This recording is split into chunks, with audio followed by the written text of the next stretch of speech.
Imagine a $2.2 billion global economy, an entire civilization of industry and ecology, resting quite literally on the thumbs of a few sleep-deprived people. Yeah, people sitting in freezing metal towers just clicking mechanical hand counters at 3 in the morning. Right, it's a stunning visual. You've got this ecosystem spanning tens of thousands of square miles, and yet its management distills down to, well, the simplest possible human action. Exactly, just watching the water and pressing a little metal button every time a shape moves against the current.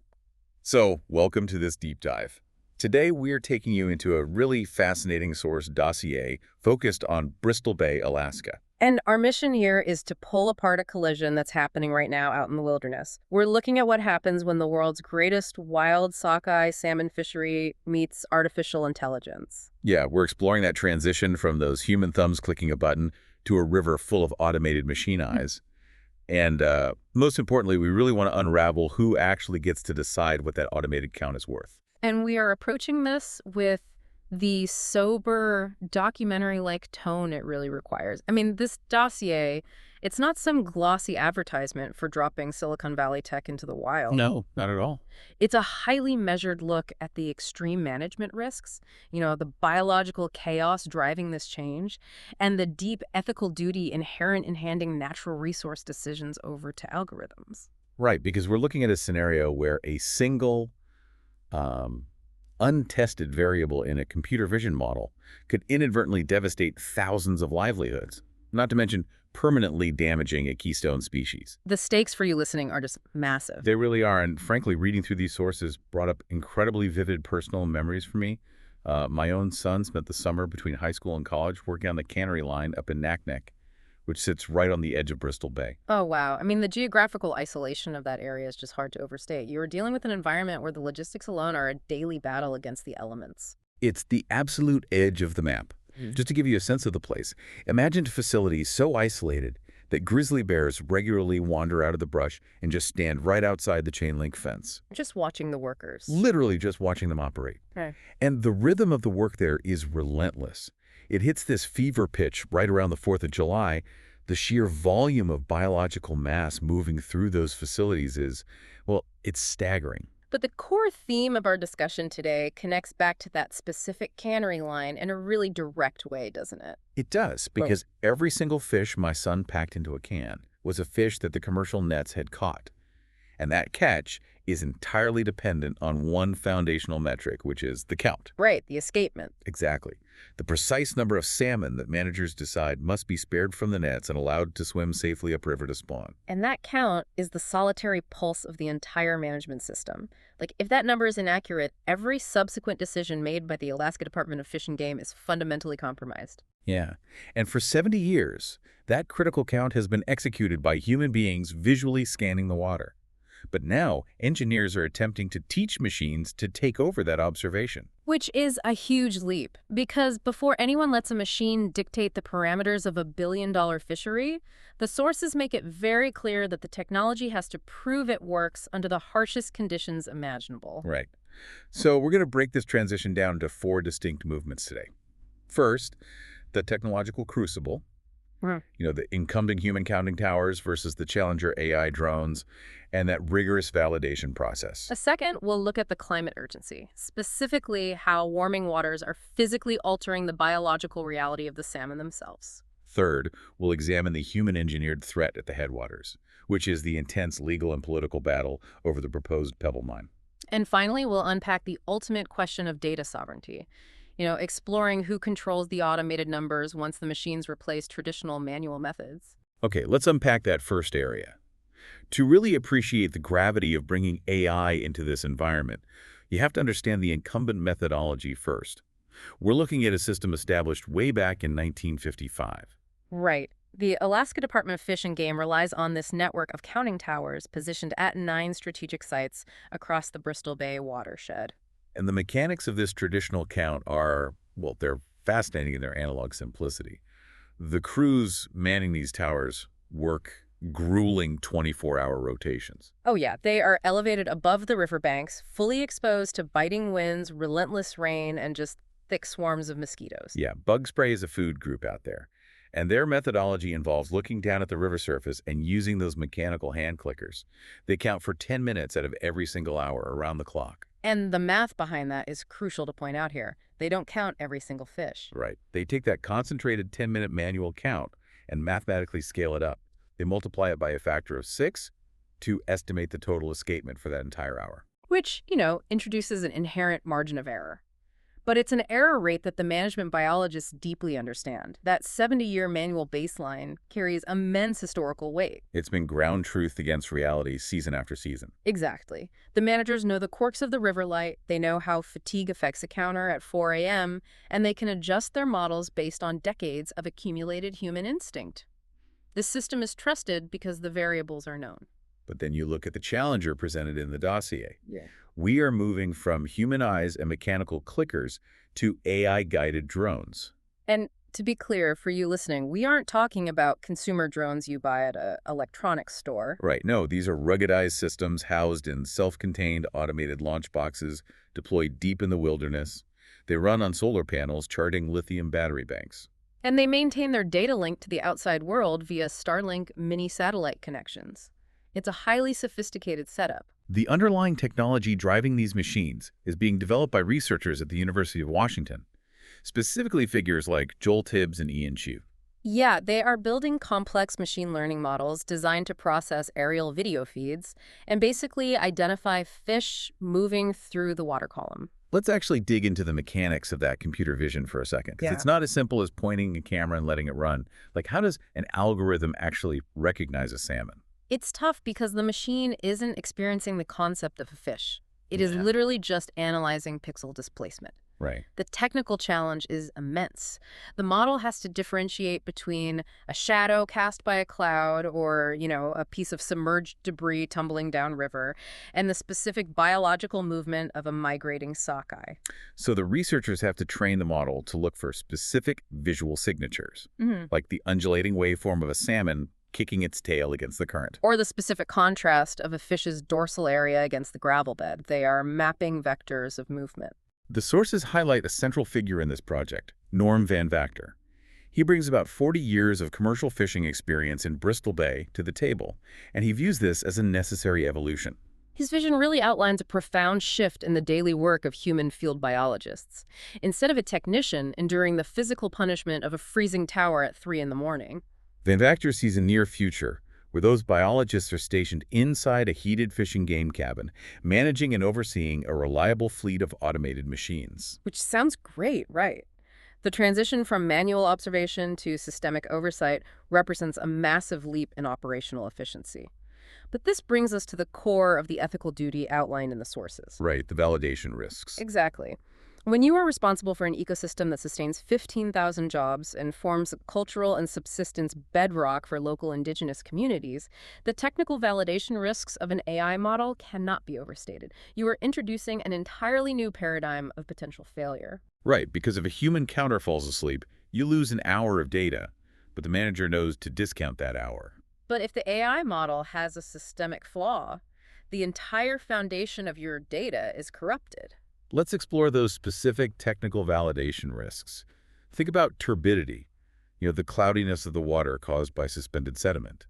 If heavy rains alter the river's turbidity, the AI model might experience a spike in false negative rates. Meaning the machine simply fails to register thousands of fish passing through the murk. Exactly. Or, conversely, a change in lighting conditions can trigger false positives, where the algorithm counts shadows or ripples as fish. And the economic consequences of those errors are immediate. If the algorithm generates false negatives and reports a weak run when the river is actually full of fish, managers will unnecessarily close the commercial harvest. Which strips millions of dollars from the local economy. Right. But if the algorithm generates false positives and reports a strong run when the fish aren't there, managers might allow the commercial nets to overfish, which devastates the reproductive escapement needed to sustain the population for years to come. This is exactly why the researchers are engaged in what the dossier calls an honest test.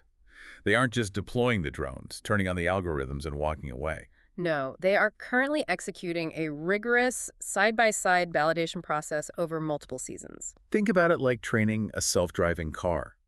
You don't just put an experimental autonomous vehicle on a busy highway and hope it understands what a plastic bag blowing across the road looks like. Right, you have to feed it millions of miles of human driving data to calibrate its sensors against reality. The researchers in Bristol Bay are doing the exact same thing. They are manually annotating thousands of hours of drone footage, essentially drawing little bounding boxes around fish to teach the model. And then they are pitting the machine's automated count directly against the historical, trusted data generated by the human counting towers. The irony embedded in this process is profound, isn't it?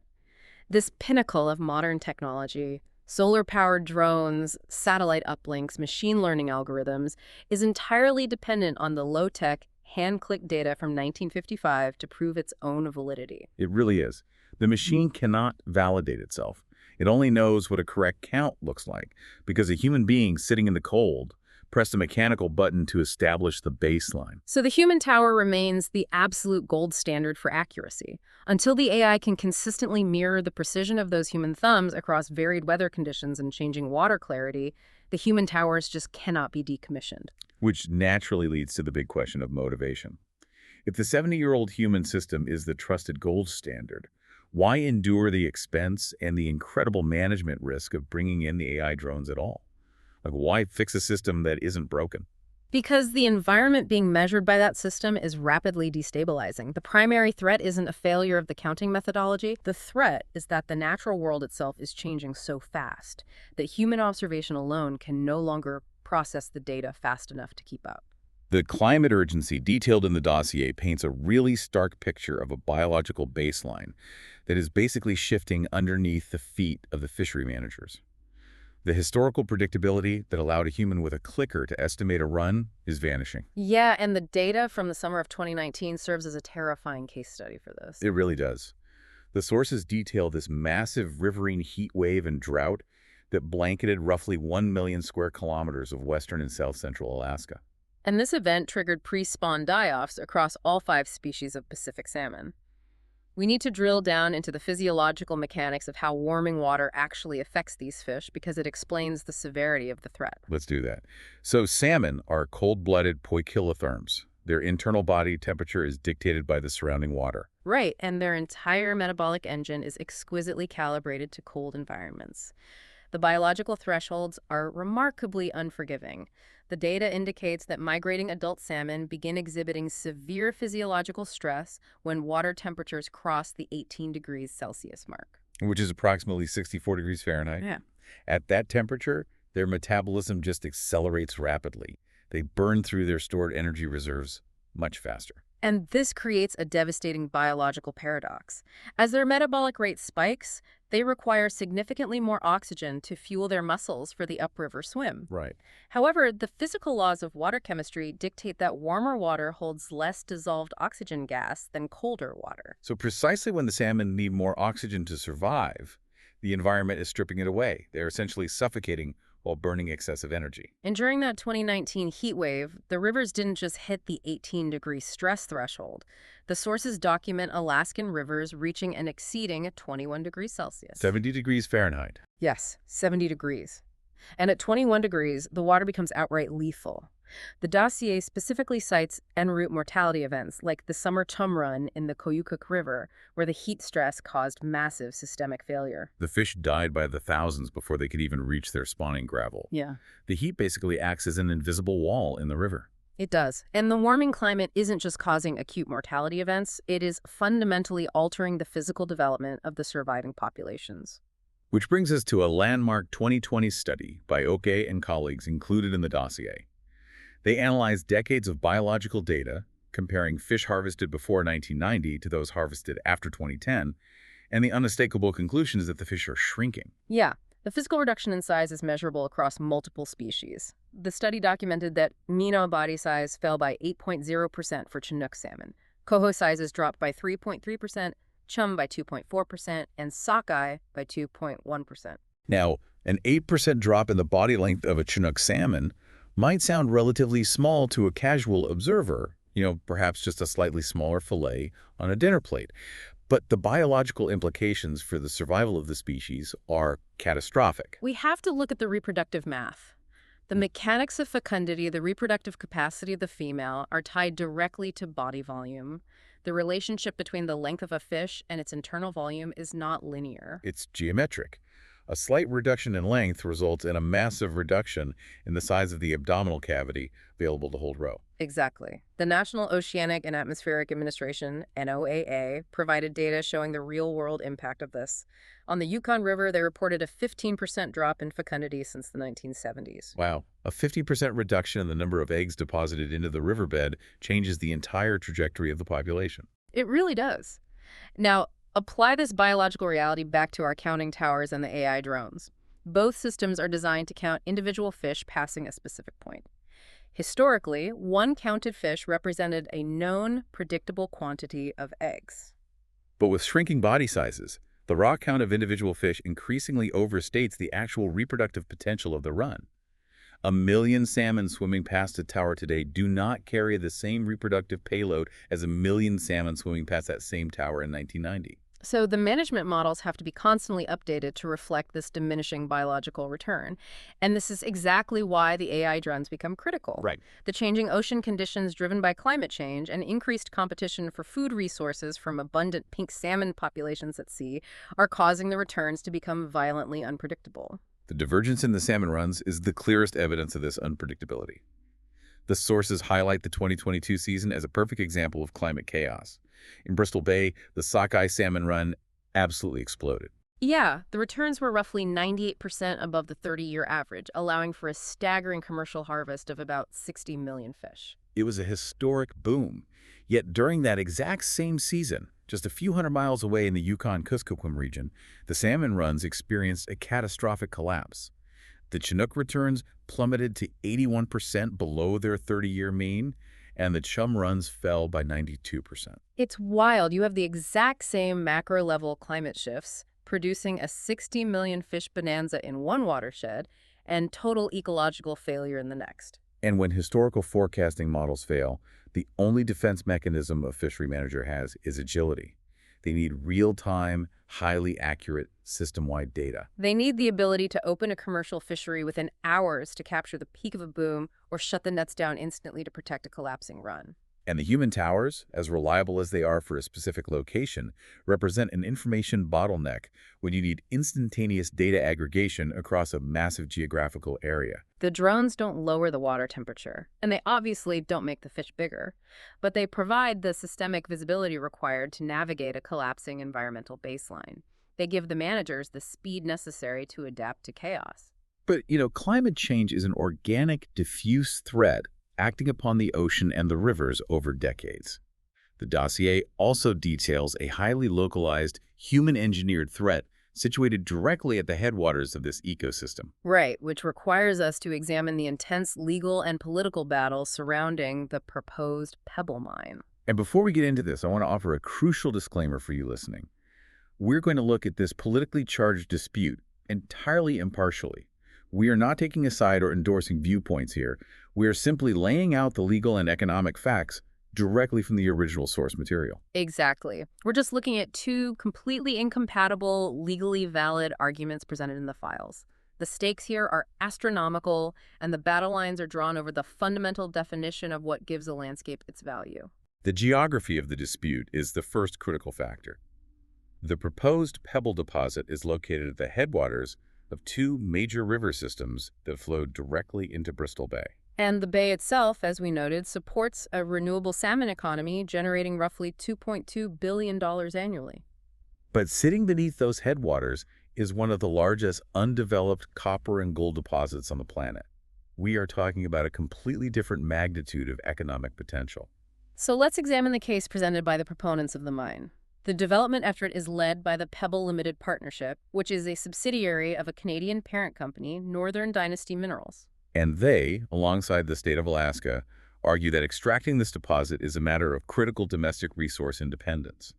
They point to the global demand for copper, which is essential for modern infrastructure and renewable energy technologies. The state of Alaska frames this heavily around economic sovereignty. They have cited projections valuing the mineral resource at figures reaching up to $700 billion. The $700 billion, that is a massive number. It is. Their argument is rooted in the state's constitutional mandate to develop its natural resources for the maximum benefit of its residents. And the proponents have marshaled a formidable coalition. The U.S. Chamber of Commerce and the National Mining Association have filed amicus briefs supporting the development, arguing that halting the mine would send a chilling signal to domestic mining investment nationwide. Additionally, two specific Alaska Native corporations, Iliamna Natives Ltd. and Alaska Peninsula Corp., have entered the legal fray on the side of the developers. Right, and their argument centers on property rights, asserting that federal restrictions on the mine constitute an unconstitutional taking of the economic potential of their corporate land holdings. So that coalition is pushing for the extraction of a $700 billion asset. But standing in their way is a rare and powerful regulatory action taken by the federal government. The flashpoint of the current legal war is the January 30, 2023 Final Determination issued by the U.S. Environmental Protection Agency. The EPA invoked Section 404C of the Clean Water Act. The mechanics of this specific regulatory lever are vital to understand.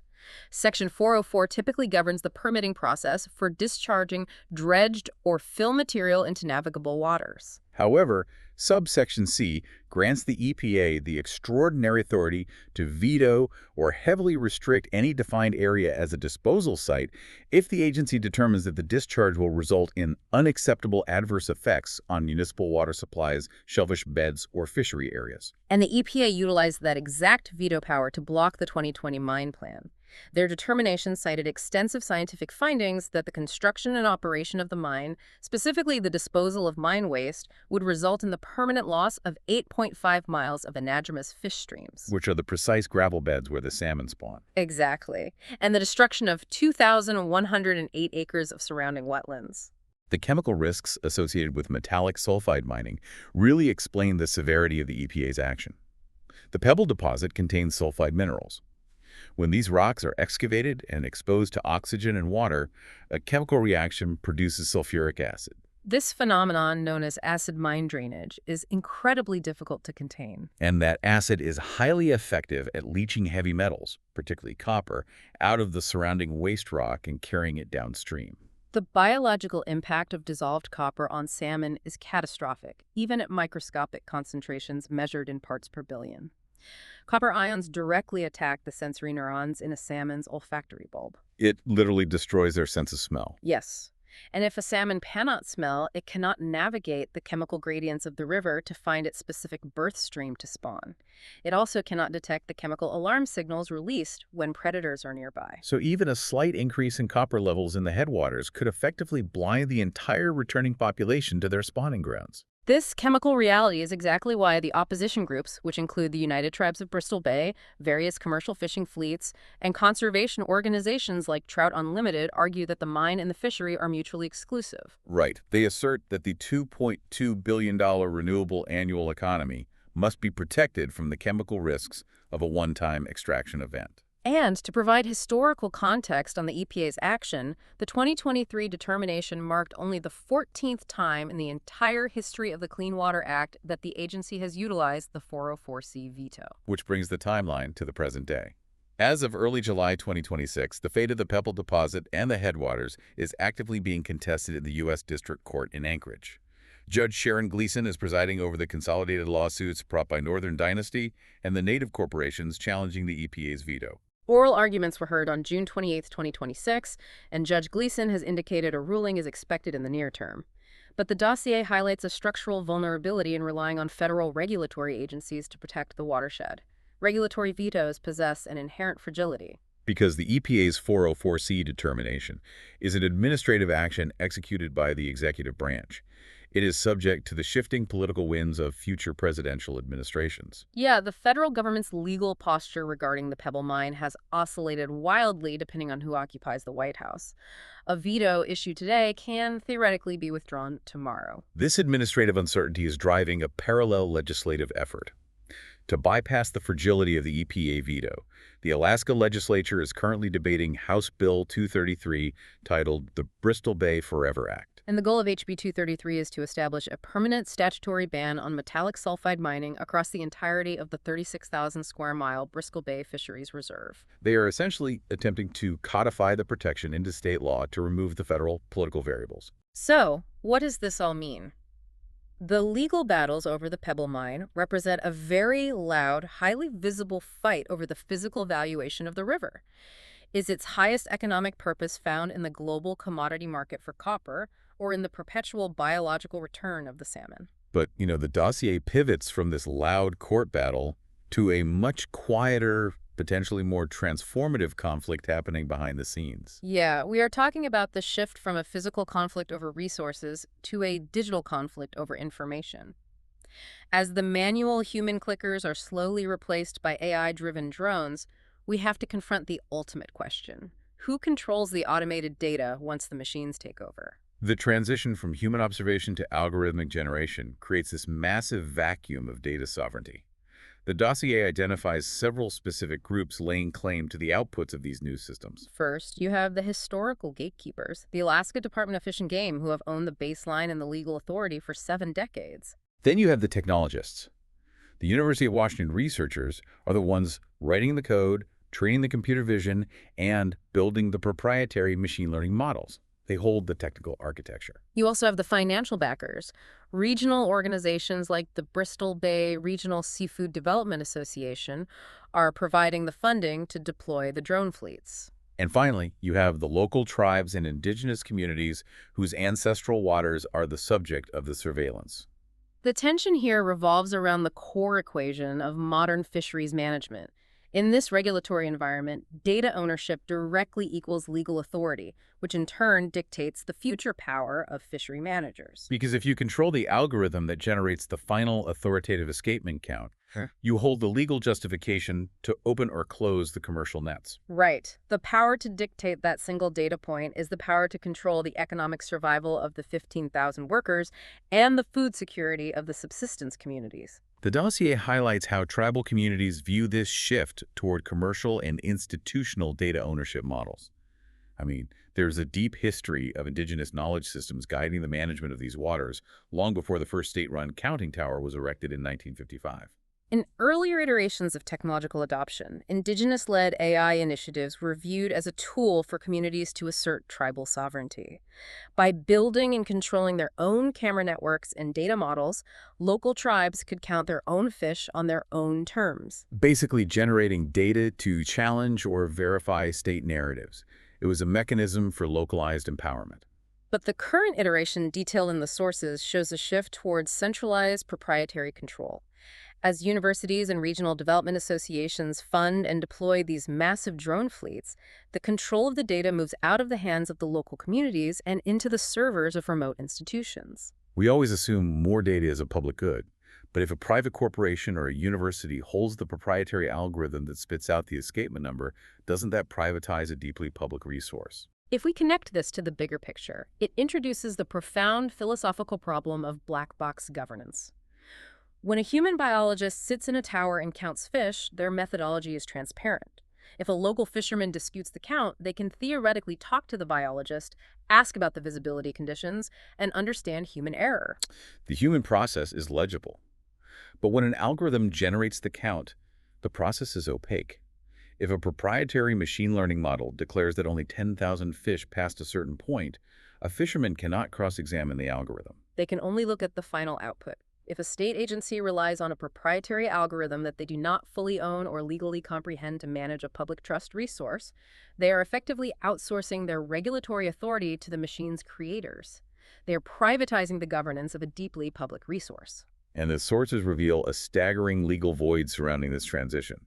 There is currently no settled legal framework that dictates which legal frameworks best protect tribal data rights in this specific context. There are open questions about who holds the copyright to the raw drone footage, who has the legal right to audit the algorithm's decision-making pathways, and who ultimately owns the final count. The technology has vastly outpaced the regulatory governance. However, the dossier maintains a balanced perspective, echoing Norm Van Vactor's assessment. The tools themselves are not inherently malicious. No, the drones offer a necessary evolution. They provide cheaper, faster, and safer observation capabilities exactly when the chaotic impacts of a warming climate demand unprecedented agility from the managers. The goal of the technology is not to replace human judgment, but to augment human capability. It's about getting the biologists out of the freezing elements and giving them a systemic, real-time view of the entire watershed. Allowing them to make better decisions. But the governance of those new tools, the transparency of the algorithms, and the legal ownership of the data must be established before the human baseline is completely abandoned. As we synthesize the threads of this dossier, the magnitude of the transition taking place in Bristol Bay becomes incredibly clear. The honest test between the analog reality of 1955 and the automated future of 2026 is actively unfolding in the wilderness right now. And the human towers remain the vital gold standard, ensuring that the machine vision accurately reflects the biological truth of the river. Concurrently, the climate continues to exert immense pressure on the species.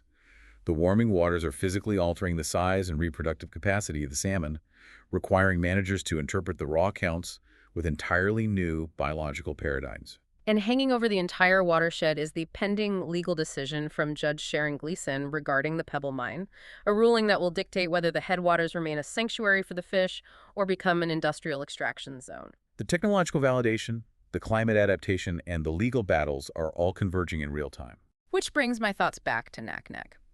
As this July rolls around, while the lawyers construct their arguments in the Anchorage courthouse and the AI drones hum quietly in the sky above the launch boxes, the physical reality of the cannery line will continue. The grizzly bears will still lumber out of the brush to watch the perimeter fence. The wild sockeye salmon, fighting against warmer currents and carrying fewer eggs, will still execute their ancient migration from the ocean to the river. The technology will evolve, the climate will shift the baselines, and the legal definitions of value will be fiercely debated. But all of these complex human systems remain subordinate to the biological truth of the migration. The count, however it is generated, remains the absolute arbiter of survival for both the fish and the communities that depend on them. It all comes down to the count. And I want to leave you, listening to this, with a final thought to reflect on. We have detailed the urgent necessity of deploying algorithms to process the chaos of a changing environment. But consider the long-term implications of black box governance. If an automated system eventually achieves perfect accuracy, and proprietary algorithms are trusted to dictate exactly what a river is worth and exactly how many fish it needs to survive, well, what happens to the deeply human responsibility? That hands-on generational stewardship and transparency that governed these wild waters for thousands of years before the very first machine was ever turned on. When the machine perfectly dictates the answer, do we slowly forget how to ask the river the questions ourselves? Thanks for taking this deep dive with us.